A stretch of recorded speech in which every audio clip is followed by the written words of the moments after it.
Welcome to the Wealth Channel podcast, the show where we explore the world of wealth, money, and finance. He's Andy Hagans. I'm Jimmy Atkinson. On today's episode, BlackRock files for a new Bitcoin ETF. Elon and Zuck may be headed to the cage, and the wealth tax goes to the Supreme Court. But first, Andy, how's the mouse situation? Well, I have a big update. I mean, it's been a dramatic week in the Hagans household. So I don't know if you know the whole backstory, Jimmy, with the mouse. So this was almost a week ago. Okay, this was like maybe last Wednesday. My wife's getting into the van. The kids are loading in. They got somewhere to go. They have to like some day camp or something. They're in a hurry, right? And one of my kids spots a mouse darting around in the van.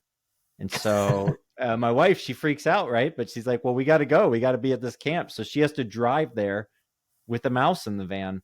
And the backstory is, look, I don't let kids have any food in my car. Like they don't even ask. They just like, no food in dad's car. But my wife, she's like, hey, whatever. Like, which to be fair, she carts the kids around a lot. So you're going to need a bag of Cheerios here and there, whatever. So I think there's lots of food, in the nooks and crannies in the van. And I think the mouse, he knows what's up. This is a lunch buffet situation.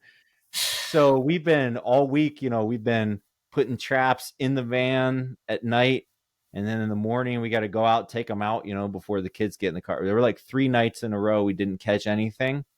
And finally, 2 days ago, we got him, right? And you got him. Nice. Of course, yeah. Well, as we told my daughter, we caught him and I drove him out. I drove him out to the country and I released him in a nice field so he can retire. Well, we got one, but it's like maybe there were 2, so we're going to keep the whole apparatus going for another couple days here. I think she said she wants 5 mouse-free days before she thinks, all right, we're in the clear. There's no mouse. Well, you know what they say about mice, where there's one, there's many, I think is the old expression. I always have to share that story with my sister-in-law. She has a van full of French fries most of the time, so I'm sure she'll appreciate that story. Well, with that, Andy, why don't we move into the meat of our discussion today, our 3 stories we're going to be covering. Let's head to story number 1 here. This one comes to us from Morningstar. This is actually picked up by multiple news organizations, but the headline from Morningstar is, what does BlackRock's Bitcoin ETF mean for crypto? So BlackRock filed for a Bitcoin exchange-traded fund on June 15th.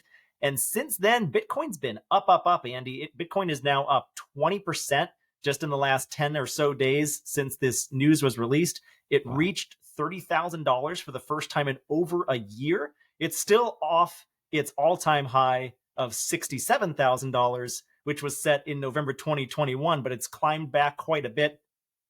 The largest Bitcoin offering currently in the United States is the Grayscale Bitcoin Trust, ticker symbol GBTC. It's Bitcoin without the hassles, kinda. It operates actually more like a closed-end fund rather than an ETF, and investors face huge premiums and discounts in its price versus NAV. And when you buy GBTC, when you buy Grayscale, you aren't holding Bitcoin directly. You actually own a share in the trust that holds Bitcoin. So there's some problems with that one. ProShares is another example of a Bitcoin ETF. And it actually is an ETF. It's BITO is its ticker symbol. And it provides exposure to Bitcoin by investing in front month Bitcoin futures. So it's futures-based contracts, ETF. So again, you're not really holding Bitcoin directly here. The main problem with both of these are, well, one, you're not holding Bitcoin directly. You're just getting exposure to it through some other mechanism. And then secondly, the fees are outrageous. Grayscale charges 2%.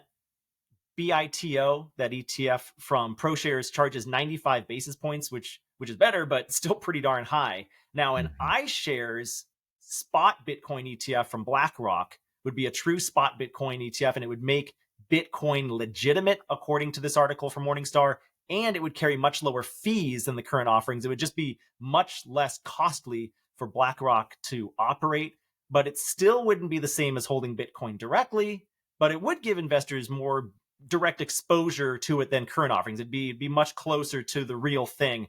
By the way, the discount on GBTC already has narrowed considerably since BlackRock's filing, from around 44% in the middle of last week to 34% as of Tuesday. That's actually last Tuesday. This article's a few days old.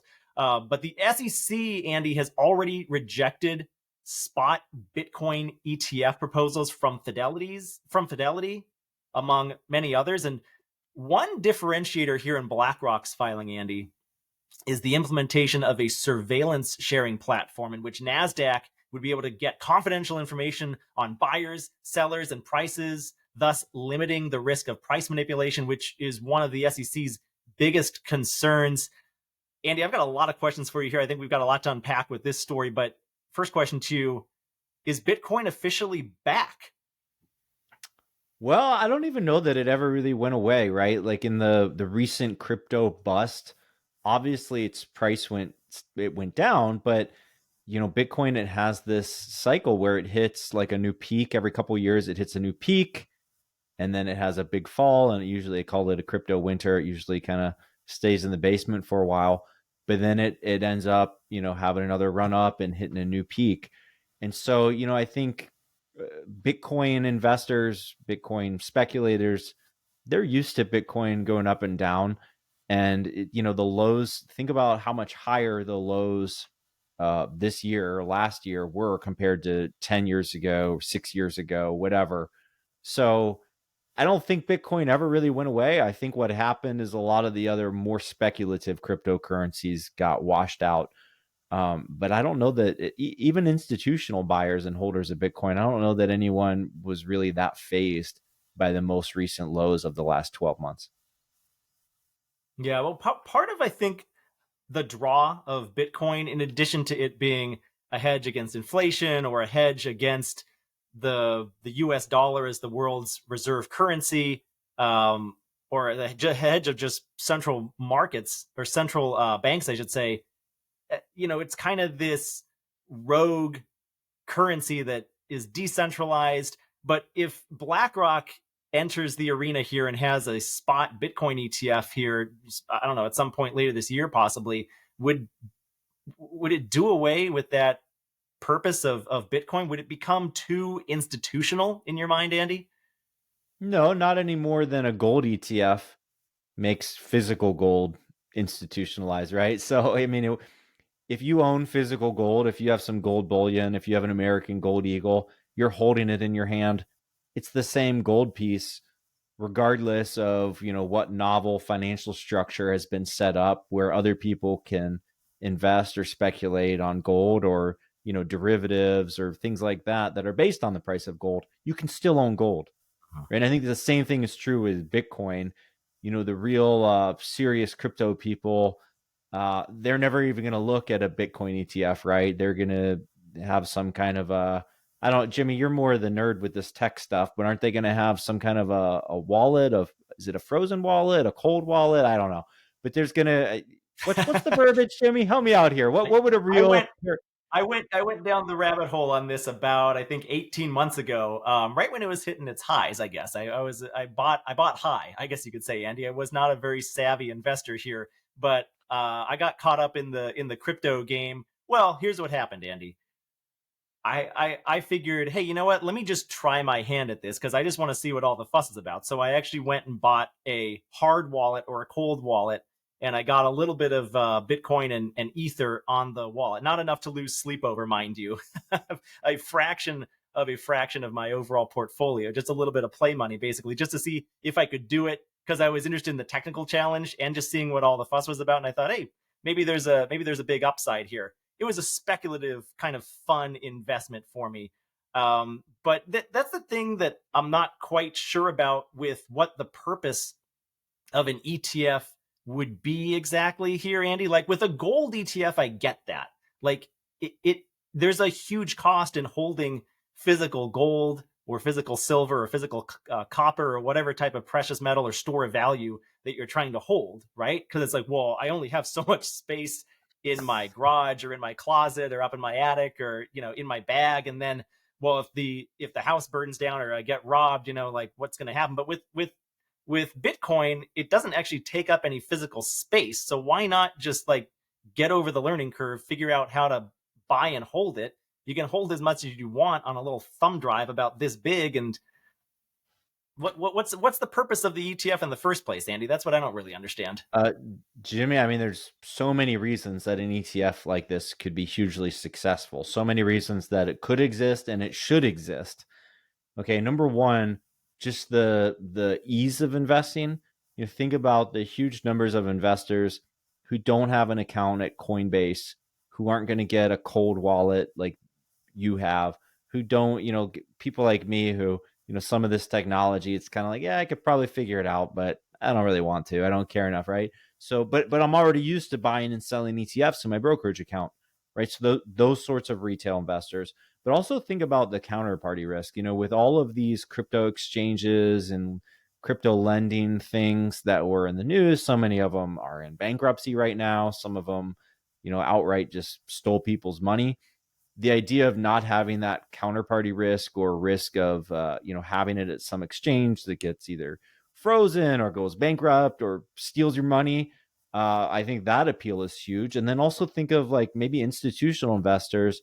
They may not have rules in place where they're not allowed to invest in crypto directly, but where they are allowed to invest in ETFs. So I think just the wrapper, the very nature of it, I think has huge appeal to many, many people. Not the individual crypto nerds, right? Not the folks, Jimmy, like you, or the folks way deeper into it that are have the cold water. And all due respect to them, be a lot of these people who were early investors in crypto, big believers, they made a lot of money at it by being early. So all due respect to them, but they're not going to be the investors or traders of this ETF. But that doesn't mean that it's not going to have appeal or that it wouldn't be successful. Now, what I don't know is the SEC going to approve this when they've said no to so many other spot Bitcoin ETFs. And weren't we just talking last week on the show about how the SEC wishes they had absolute power? It kind of seems like they do sometimes, doesn't it? Yeah, I think that was a couple weeks back we were talking about that. I don't know what they're going to do here, Andy. I guess another reason for a Bitcoin ETF is it would make such the wrapper would make it much easier to hold Bitcoin in a retirement account or a 401k or an IRA, something like that, right? I don't know how else you would say that your hard wallet or your Coinbase account could be in an IRA. I don't know if I'm wrong. Maybe one of our viewers can write in, but I think it would make it much more easy for that to happen. Andy, what do you think investors should do with this information? I guess a two-part question for you. One, is Bitcoin a worthwhile investment in a high net worth investor's portfolio, or is it merely speculative, or is it a good store of value? Is it a good hedge against the US dollar or against inflation? How does it differ from gold? And then second question for you, I forgot. So why don't you just answer that first question first? I'll get back to my second part. Well, yeah, it's an interesting question. I would say I'm going to sort of make up a quote to the best of my memory. Meb Faber, right? Mm. I'm a big fan of Meb Faber. The Oh way yeah. he categorized crypto or justified owning crypto, he was like, I'm not even really that excited about crypto. I don't really care that much about crypto, but I own a little bit, and I forget the exact amount. It may have been like 0.5% or 1% or something. Mhm. He was like, I own that much because I don't want to have any regrets. And what if Bitcoin like 10x's or 50x's from here? I'm going to be annoyed at myself if I didn't own any. So I think just the fact that it's novel, um, I think you don't want to be having, 50% or whatever, some crazy high percentage of your portfolio in crypto.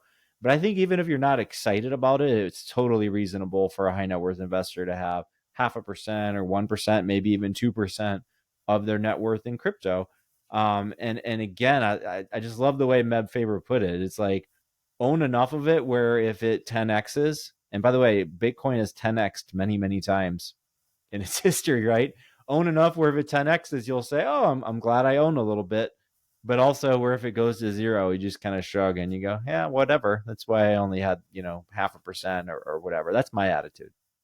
Yeah, I guess that's the optimal amount to hedge for FOMO risk. Am I right? That's And exactly then, right. by And the yeah, FOMO is a huge driver in Bitcoin, isn't it? I it mean, is. it has to be the biggest driver. It is. I think that was the driver in me, or at least one of the drivers was FOMO, and then plus I'm a nerd and I just like geeking out on the technical challenge of setting up. I remember my second part of my question, which was how can investors play this current situation with BlackRock entering the arena potentially? That if BlackRock gets approved with this ETF, I think it's going to make Bitcoin much more legitimate. Should investors get in now if they're not already in Bitcoin? What are your thoughts there? And then we'll move on to story number 2. Yeah, I mean, here's the thing. Who knows if this is going to get approved? I think it still might be a long shot. And I mean, BlackRock, such a huge asset manager, so many offerings. I don't think this is going to, whether it's approved or not, I don't think that's going to move BlackRock, their fortunes much in either direction. But I do think for Bitcoin, it could be a pretty big, driver of, future appreciation, because it's just a lot more just easier ways to invest, maybe more institutional investors. You could see a lot more money flow into it, sort of like how gold ETFs have, a lot of people own gold through owning a gold ETF, have that underlying exposure that otherwise wouldn't, right? Because they're not going to drive to the precious metals dealer or go to appmex.com and order some bulk gold bullion, but they will buy a gold ETF. I think the same exact thing is true here. Now, is it the perfect time to invest in Bitcoin right now? That's hard to say. I mean, if you were going to buy in, you might want to dollar cost average in. Again, that's kind of my that's kind of my stock answer to avoid the FOMO and to avoid regret. That's how I like to invest. If you're not in yet, now's a good time to at least take a look at. I think that's great, Andy. And by the way, I don't know if you're only a gold ETF guy, maybe take a look at getting a double gold eagle. It's kind of fun to hold one of those in your hand. So, anyways, with that, let's move on to story number 2. And by the way, as a reminder, you're listening to the Wealth Channel podcast. This is the show where we explore the world of wealth, money, and finance. Andy, you said you wanted to take the lead for this segment number 2. It's kind of a surprise to me. I know we're going to be talking about Elon and Zuck as part of it, but take it away, Andy. You're in charge here for segment number 2. Jimmy, I have something special planned, and really, I heard from one of our viewers, they want to hear more from you. They want more Jimmy opinions. So I planned this whole segment. I'm going to put you on the spot, put you on the hot seat. So this next segment, we're going to play something I call the statement game. And full disclosure, I got the idea for this from Flippin' Bats with Ben Verlander. If you're a baseball fan, it's a great show. I highly recommend it. But Jimmy, here's how this works. I have 5 statements, and I'm going to give you a bold statement. And then for each of these statements, you tell me if you agree or if you disagree and why. And no waffling, no, I don't knows or I'm not sure. You got to call it either hard agree, hard disagree, and take that bold stance. Okay, I haven't prepped for any of these, by the way. I think you're going to hit me with Elon and Zuck at some point, but I'm curious to see where this goes. Go ahead, Andy. Fire away. All right. So first statement, the bull market this year that many investors barely even acknowledge is just getting started. We're going to see another 5 to 10% gain in the S&P in the next 12 months. Agree or disagree, Jimmy? I agree. I read an article in the Wall Street Journal this morning that said that futures trading for the S&P 500 is actually what is it called? Call options volume is at a high, like the highest it's been in a few years, just this past week. So that leads me to believe that investors, institutional traders are very bullish on the S&P 500. I think people were kind of reluctant to address the reality that the S&P 500 was on a bull run. It's up, I think, 13% this year. It's up about close to 20% since its lows from last year. I think the bull market is here to stay for a little while. It would not surprise me at all if it went up another 5 to 10% before the end of the year. That said, by the way, Andy, you and I have a wager in place. I think we set forth in our very first episode of this podcast, the Wealth Channel podcast, where you took the bull side and I took the bear side. So I'll kind of hedge by saying I think by year end, the S&P 500 might start to head down a little bit. If I'm looking into my crystal ball, I think it's got a little more of a run. And then I think it's going to, I think the specter of increased interest rates and are going to have a negative impact on the S&P 500 as we head into the fall and the later months of the year. That's my crystal ball prediction. Full disclosure, my crystal ball is usually pretty cloudy and doesn't always turn out the way I think it will. But that's what I see happening here for the rest of the year, Andy. All right, I like it. So we're gonna get another 5 to 10% more out of this bull run, but then we're gonna see a correction. I'll take that to the bank. Okay, you ready for the second That's statement? what my cloudy crystal ball says. Let's do it. Let's do it.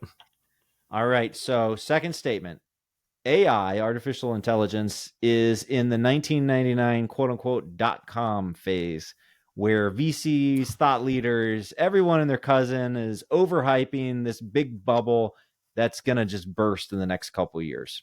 Agree or I disagree? agree with that. I agree. I agree. I think that's absolutely spot on. I think AI is going to play a huge role in our future, in the future of tech and in the future of humanity. But I think maybe we've put the cart before the horse a little bit too much here recently. I think AI is not all it's hyped up to be currently, but it's overpriced at the moment. I mean, look at what Nvidia stock has done over the past few months and some of these other big tech companies that are leaning into AI. So I think we are at about the 1999 equivalent of AI, where the internet may have been in 1999. That is, you kind of recall companies like Pets.com that had huge valuations and then Webvan. fell by the wayside.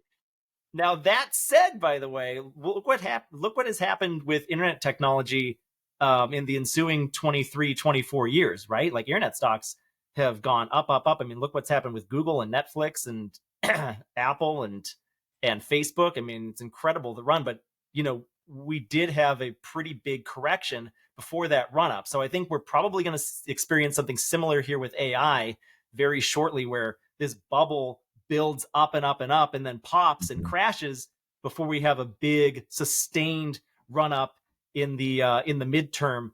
So by the way, that kind of plays into the answer to my first question as well, I think, Andy, where I think this market has a little bit more legs to run before it collapses here toward the end of the year. Well, Jimmy, you're very agreeable so far. We're 2 for 2 on the hard agree. All right. Let's see if we can make it 3 for 3. So here's the third statement. As disinflation continues, the CPI, Consumer Price Index, will get closer to normal in the second half of this year and will print as low as 3.5% in Q4 of this year. Oh man, that's a tough one. I'm going to agree. I think it'll get down that low before the end of this year. It's close right now, right? It's in the fours right now. It doesn't have that much farther to go. The Fed has indicated that they're going to be rather hawkish on this going forward. That we can expect more rate increases. I think that will help bring inflation down. I think the disinflationary trends will continue. By the way, I do think it's kind of silly and arbitrary, the target inflation rate of 2%.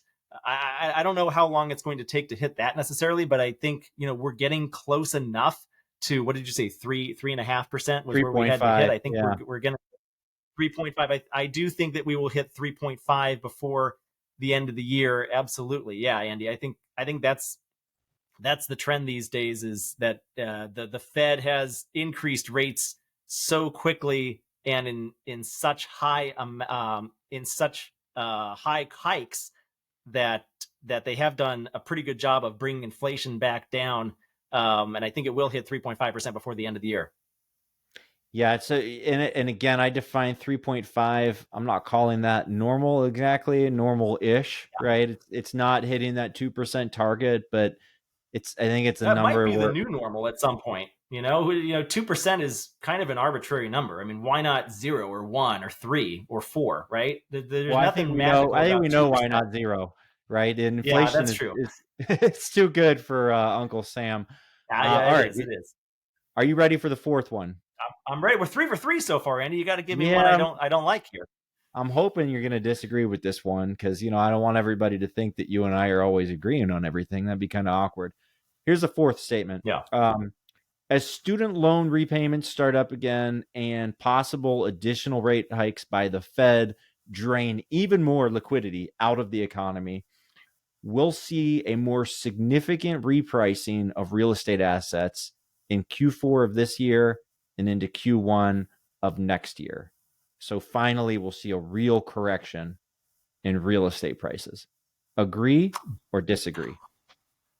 I agree with that. I think Ah. I think the real estate market is due for a correction soon. I'm actually surprised we haven't seen it yet. The prices have been up, while borrowing rates have gone up and up as well. And what we see is we don't see much transaction volume. And I think buyers and sellers are having a hard time being able to meet in the middle because buyers are facing this new reality where mortgage rates or interest rates are higher than, I mean, much higher than they were a year and a half ago, and sellers haven't quite priced that in yet. So I do think something has to give here sooner rather than later, and I think we will see that price correction before the end of the year. By the way, that said, I've actually been surprised that it hasn't come soon enough. I think that maybe we all underestimated the amount of liquidity that was available in the market, despite these rate hikes. I think there was just so much extra liquidity in the market over the past couple of years here that it's been tough to tamp down. But I think, yeah, end of the year,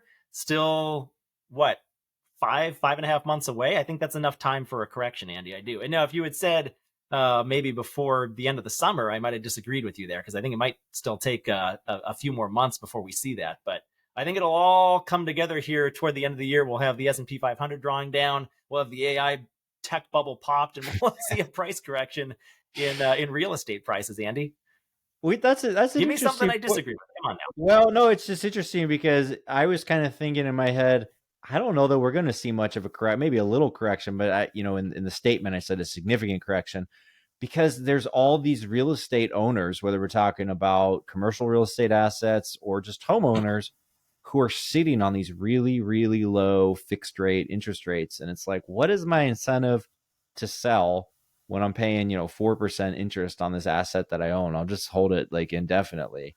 So, but you make a good point. If there's a big correction in other asset classes, especially the stock market, that's going to tend to reverberate into these other asset classes, including real estate. So you may be right about that, Jimmy. Okay, this is the fun one. Had to put in a fun one. The fifth statement. In a cage match between Mark Zuckerberg and Elon Musk, Zuckerberg's training in Brazilian Jiu Jitsu would allow him to dominate Elon Musk, and Zuckerberg would win via submission, probably like an armbar or rear naked choke. Agree or disagree that Zuck would dominate? This is an easy one. He's definitely going to agree. I mean, first of all, he's what, 10, 11, 12 years younger than Elon Musk. I mean, that right there gives him a huge advantage. Second of all, this guy, by the way, I didn't know this until recently, but but Mark Zuckerberg apparently is training in Brazilian Jiu-Jitsu, and he recently completed a challenge called what's the challenge called? Andy's at the Murph or something like that, where he has to hike a certain amount of miles with a 50-pound weight, Oh, and then well, do a certain number of that's pull-ups. CrossFit, isn't it? That's not jujitsu. That's CrossFit. But you're just saying he's in good No, shape because understood that. yeah. Understood that. All I'm trying to say is not only is he training in Brazilian Jiu-Jitsu, but he's also apparently in very good shape too. I don't know what Elon Musk is a genius, and he's leading all these incredibly innovative companies, but I wouldn't think of him as someone who's in really great shape or would know how to find his way around an octagon ring. Andy, I think I would say Zuck would win by submission, and he would probably win within the first minute of the match. I'll go as far as saying that. I think you are overconfident on this. I mean, you know me, I'm a jiu-jitsu guy, so he's training in jiu-jitsu. He's only a white belt though, right? So it's not like and the thing is, that saying, if you're a black belt and then you get punched in the face, now you're a brown belt as soon as you get punched in the face. And I think Elon Musk, he's a big guy, right? I mean, to some extent, He is much Zuckerberg, bigger. Yeah, that's true. He's taller and heavier than yeah, and that's the Zuckerberg. So that thing. could give him a slim advantage. Like Zuckerberg, if this were weight classes, like I could see Mark Zuckerberg, cutting weight, getting really lean, like getting to that lean middleweight size and having really low body fat or whatever. But if there's no weight classes, then it feels to me a little bit like this could be like a Butterbean versus a middleweight type. Do you remember Butterbean? I do remember Butterbean. Yeah, Yeah, that guy I was gotta, huge. Did he ever win anything I gotta though? get him on my screen, Jimmy. I gotta get the because Yeah, yeah, go for it. I feel like this. You can see Butterbean, Jimmy. No, it's black, man. No, there he comes. I see him now. Yeah. Okay, yeah. I mean, this Yeah, to that's me, hilarious. this is more of an Elon Musk physique. All right, now check out this tab. You remember this photo that was making the rounds in Yeah. social media? Elon Yeah, even yeah, yeah. replied to it. The photo of him at the beach. I think he's got the butterbean thing going on. And so I'd give him a puncher's chance, like the heavyweight puncher's chance. It only takes one solid hit. So I might have to take Elon. I mean, I get that he'd be an underdog, but I think I'd take Elon in the cage match. I don't see it happening, but yeah, I'll bet if you put some money on Elon, you can get some pretty good odds on it. Maybe 4-1 or 5-1, something like that. So we'll have to check Well, out Jimmy, the sports books for the next episode. I had fun with the statement game, but I'm a little disappointed we agreed all 5-5. So next time we play the game, I'm going to work harder to give you some statements to get a little more cranky disagreement out of you. Okay. You got to say something a little bit more outlandish, I think, Andy, next Okay. time. Fair. Well, let's move on to story number 3 here to wrap up today's episode. Andy, I'm excited about this one because this was my bull of the week last week. I teased it, hoping that we'd be able to cover it in a future episode of the Wealth Channel podcast, and well, here we are. So this is a story from the Wall Street Journal with the headline, Supreme Court to hear case that could block Democrats' plans to tax the rich. This, of course, refers to U.S. Supreme Court docket number 22-800, Moore v. United States. According to the Wall Street Journal article, the Supreme Court said Monday that it will hear arguments in a tax law case that could block the Democrats' wealth tax proposal. The case stems from a one-time tax on accumulated foreign profits that Congress created as part of the Tax Cuts and Jobs Act in 2017, signed into law by then President Donald Trump. That tax applied to 30 years of profits that US-based companies held overseas and hadn't repatriated. And it also applied to individuals who owned at least 10% of foreign companies. So there's this couple in Washington State, Charles and Kathleen Moore, that were subject to this tax, and they owed a tax bill pertaining to this particular section of the new tax code in the amount of $14,729. They are challenging the tax in court, and they're requesting a refund. They've argued that they haven't realized any income on their investment, in this particular case, in an India-based company, and thus they couldn't be taxed because the income hadn't actually been realized. Now, Andy, as you know, the 16th Amendment of the United States Constitution was ratified in 1913, and it states that Congress can issue an income tax, but the court has rarely attempted to set rules for what counts as income, quote unquote income. Congress has enacted several tax laws that don't rely on a strict definition of realization. So what is income? Does income need to be realized? Does it need to be cash in the door, cash to your bank account? Or could it just be unrealized income on paper? That's basically at the heart of this court case. Now, the Moores are backed by conservative organizations and business groups. There's a ton of co-signers on this case. If you check out the docket at the U.S. Supreme Court website, they lost their case in lower courts, and the Justice Department is kind of on the other end here, arguing against the Moores. They urged the Supreme Court not to hear this case. Now, there's a lot of ramifications with this case. If the court sided with the Moores, it could mean that companies have been paying the one-time tax may be able to seek refunds totaling hundreds of billions of dollars. So it could kind of hurt the coffers of the U.S. government here. Secondly, it could affect existing pieces of the tax code that impose taxes without the realization of income. That includes, by the way, taxes on individual shareholders in foreign companies with passive income, investors who buy certain discounted bonds, and wealthy people who renounce their citizenship.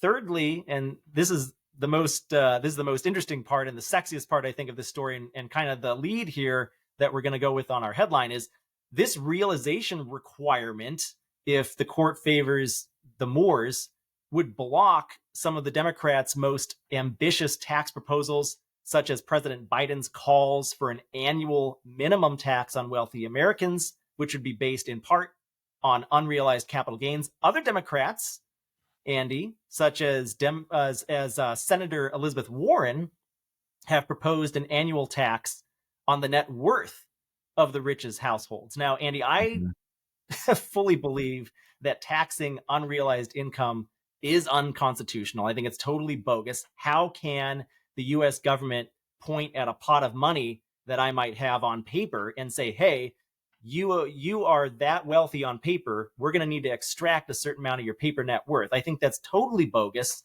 and should never be able to be allowed. I cannot believe that the district courts, the lower courts, ruled against the Moors on this one.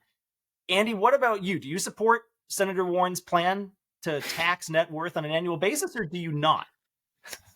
Well, I think that's a little bit of a leading question. No, I do not support Senator Warren's plan to tax unrealized capital gains as part of some sort of wealth tax. I mean, here's the thing, Jimmy, it's not even about liberal versus conservative. It's literally impossible to do a sort of wealth tax that includes unrealized capital gains. I mean, even let's just take billionaires, right, who have art collections, right? Are and some of these, Monet paintings or Cezanne or all these artists, beautiful impressionist paintings, modern art, contemporary art. Some of these paintings are worth 50 million, $80 million. Now, when the art market goes up, you Sotheby's auctions, they have these big record-setting auctions. In theory, all those individual masterpieces that these billionaires tend to own, their value has gone up, right? Because the comps at auction have gone up, but they don't necessarily have them reappraised. So you're telling me every single year, if I'm a billionaire, Yeah, I'm you just getting got to get all of, your art collection. You got to itemize each one and mark to market every single asset you own. Right? and who's Is that going to what do you're getting that? at? Yeah. Well, like, or what about your that not everybody owns artwork. There might be viewers and listeners saying like, I can't really relate to owning a Monet painting worth $50 million. But also, a lot of millionaires and billionaires own private businesses. And I Mm-hmm. got news for you, like those are very hard to value, right? There's no real way to value a private business aside from selling it, right? I mean, you can have it appraised, sure, but one appraiser can say a business is worth 10 million, another appraiser can say it's worth 50 million. And that's surprising. That kind of disparity is very, very common, right? That's not like some outlier. So it would just be impractical and impossible to do any sort of wealth tax on unrealized capital gains. And this is part of what drives me crazy is when if you want to raise more tax revenue, that's sort of a separate conversation than creating a new and very inefficient and impractical tax scheme, right? So you could be in favor of much higher taxes on the wealthy, but still acknowledge we would want to do that. We need to do that in a practical way that's actually possible. And things like mark to market, this wealth tax on unrealized capital gains, all of the gray area, ambiguity, complexity, and enacting stuff like that, all that stuff favors the ultra wealthy anyway, because they just have an army of the world's best accountants who can figure it all out and manipulate it. So at the end of the day, I don't even know if it raises anywhere near the revenue that they pretend that it would raise. Yeah, that's interesting. And I love having these conversations with you because I always focus on the philosophical or constitutional argument of, well, is this even possible? Should this even be allowed? And you like to focus on the practical, like, well, if it were allowed, how would we even do it? It's totally impractical to try to impose such a thing. And it kind of makes me think, well, how much is the Wealth Channel podcast worth? Is it worth zero to us, or is it priceless, or somewhere in between? How do we, how would you and I pay a wealth tax on the value of this podcast and our associated businesses? Well, what about the Supreme Court ruling here, Andy? And it looks like they're probably going to hear arguments on this during the October 2023 term year. They're winding down this current October 2022 term year is the current term year they're in. So we're some time away here from this bubbling to the surface. But how do you think the Supreme Court might rule on this case?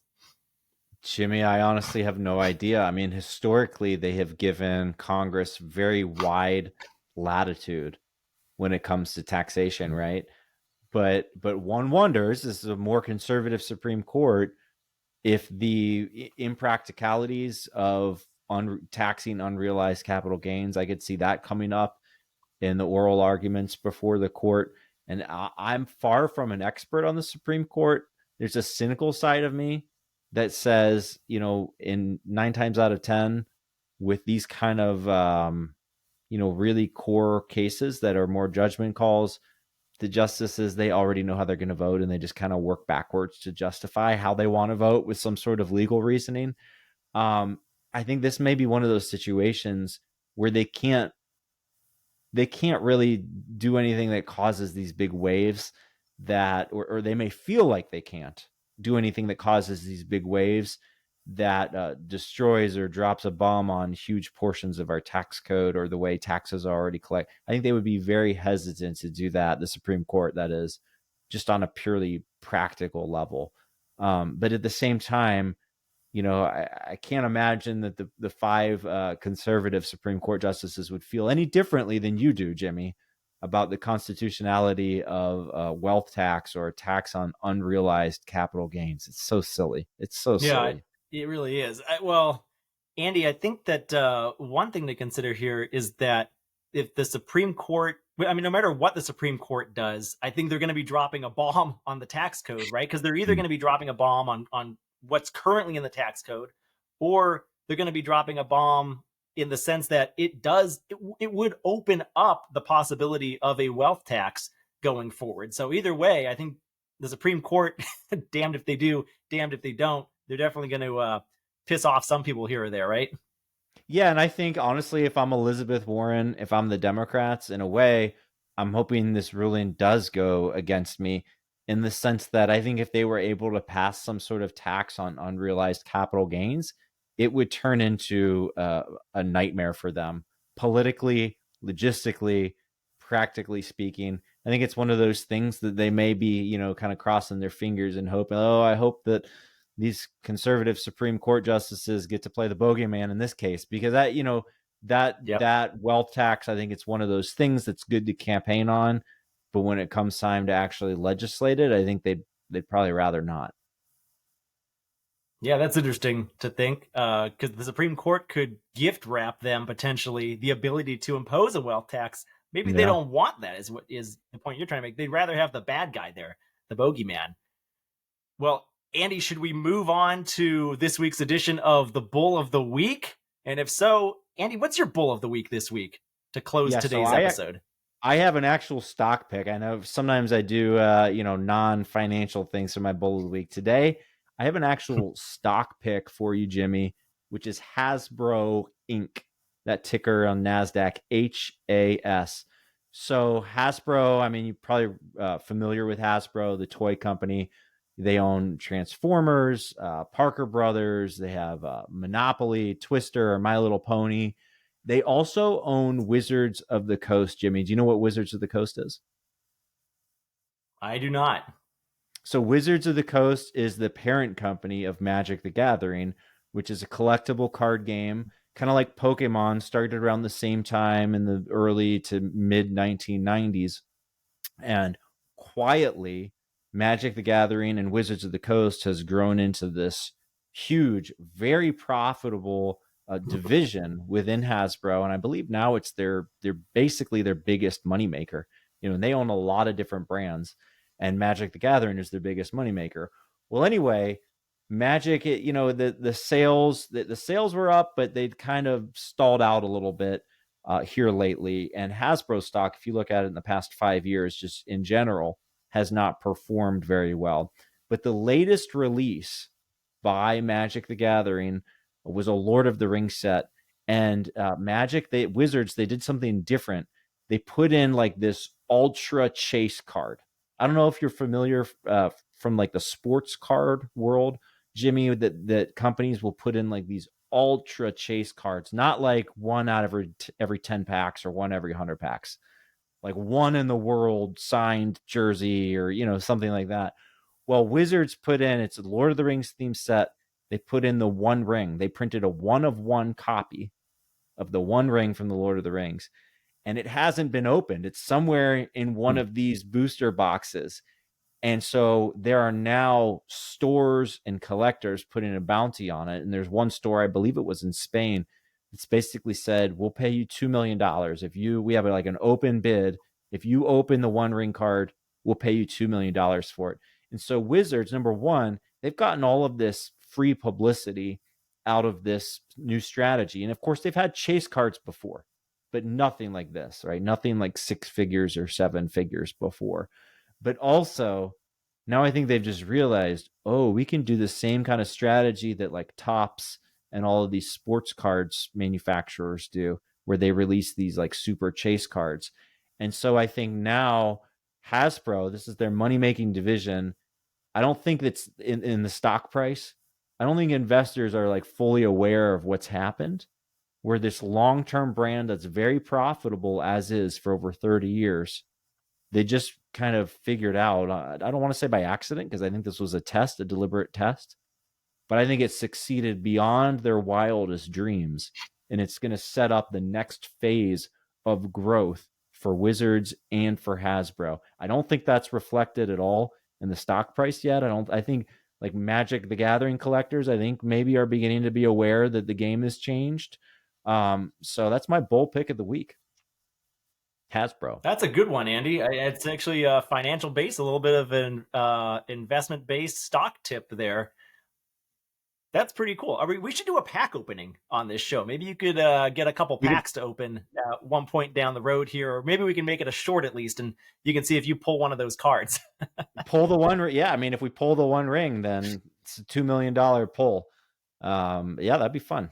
Maybe next week. That's not bad. Okay, let's move on to my bull of the week. It's not as serious as Andy's. My bull of the week, Andy, is Otter Pops. Do you remember Otter Pops, Andy, from your childhood? The frozen summer treat. And I know that we promised we would never talk about weather on the show, but shoot, Andy, I was in Hermosa Beach and San Diego last week, and beautiful weather there, really cool. And now I get back to Dallas Fort Worth, and it's 105 here, and I just got the hankering for some Otter Pops. So I'm swinging by the grocery store later tonight, see if I can stock up our freezer. It's hard to beat that red flavor, if I recall correctly, but it's been about 25 years since I've had one of those things. Andy, what's your favorite Otter Pop flavor? You remember those? Well, I'm thinking like to the ice cream truck. Okay.